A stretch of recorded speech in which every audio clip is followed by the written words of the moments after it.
આજે મુંબઈની બધી વીઆઈપી જગ્યા ફરી લેવાની થાય છે ને મુંબઈ આવવાનો ભાગ 3 બપોરે ખાઈને અમે તરત નીકળી જાય મુંબઈની લોકલ ટ્રેન પગ લંબા કરીને બેઠો હતો કારણ કે એટલી બધી ગળદી નથી ત્યારે બપોર વસાડ ફોન હરકો રાખજો ને કે ઝપટે ચડી દે. અમે ઉતરા હતા ચર્ચ ગેટ ને ત્યાંથી બીઆરટીએસ પકડીને ગયા ગેટવે ઓફ ઇન્ડિયા એની સામે છે તાજ હોટલ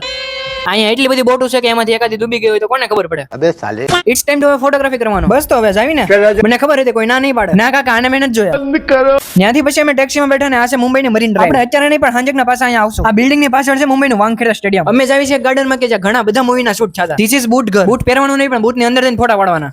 આનું નામ છે ચન્ની ચોપાટી લાગે નહીં આ ચોપાટી છે આ બ્રિજ નું નામ છે વોરલી સીલિંગ મુકા કાકાને ફોન આવ્યો કે હાલમાં ઘરે ચા નાસ્તો કરવા મોઢા ઉપર મેં ના પાડી દીધી